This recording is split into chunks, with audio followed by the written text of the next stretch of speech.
जादुई जंगल की रहस्यमयी यात्रा एक समय की बात है। एक छोटे से गांव में राहुल नाम का एक लड़का रहता था। उसे नई जगहों को खोजने और रोमांचक कहानियां सुनने का बहुत शौक था।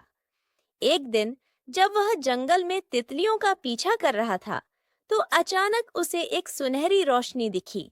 जैसे ही उसने उस रोशनी की ओर कदम बढ़ाया, उसके सामने एक बड़ा चमकता हुआ दरवाजा प्रकट हुआ। दरवाजे के ऊपर लिखा था, जादुई जंगल का प्रवेश द्वार। राहुल को यह देखकर बहुत आश्चर्य हुआ। उत्सुकता से उसने धीरे से दरवाजा खोला और अंदर चला गया। अंदर का नजारा किसी सपने से कम नहीं था। चारों ओर चमकीले पेड़ थे, जिनके पत्ते सोने और चांदी की तरह चमक रहे थे। पक्षी इंसानों की तरह बातें कर रहे थे और नदी का पानी इंद्रधनुषी रंग में बह रहा था।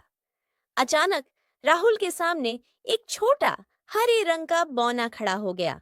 बौने ने कहा, स्वागत है राहुल, मैं जादूगर टोपीराम हूँ। ये जंगल बहुत खास है, लेकिन इसे एक दुष्ट जादूगर ने श्रापित कर दिया है। क्या तुम हमारी मदद करोगे? राहुल बहुत बहादुर था। उसने बिना सोचे समझे हाँ कर दी। टोपीराम ने उसे एक जादुई छड़ी दी और कहा, इस छड़ी से जादूगर की काली शक्ति को नष्ट किया जा सकता है, लेकिन तुम्हें उसके महल तक जाना होगा। राहुल अपने नए दोस्त के साथ महल की ओर बढ़ा। रास्ते में उसे कई परीक्षाओं से गुजरना पड़ा। उसने एक बोलने वाली पहेली हल की, एक जादुई पुल पार किया और एक सोते हुए अजगर को बिना जगाए पार किया। आखिरकार वह दुष्ट जादूगर के महल तक पहुंच गया। जादूगर ने राहुल को देखते ही अपनी काली शक्ति से हमला करने की कोशिश की, लेकिन राहुल ने हिम्मत नहीं हारी। उसने जादुई छड़ी उठाई और जोर से बोला, अंधकार मिटे प्रकाश खिले। जैसे ही राहुल ने यह कहा, पूरी हवेली रोशनी से भर गई।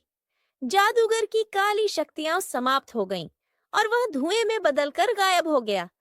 पूरा जंगल फिर से पहले जैसा सुंदर और शांतिपूर्ण हो गया।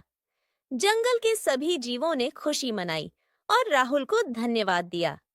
टोपीराम ने कहा, तुमने बहुत साहस दिखाया। अब यह जादुई जंगल हमेशा तुम्हारा मित्र रहेगा। राहुल खुशी खुशी अपने गांव वापस लौट आया, लेकिन अब भी जब वह जंगल के पास से गुजरता, तो उसे दूर से पेड़ों की फुसफुसाहट सुनाई देती।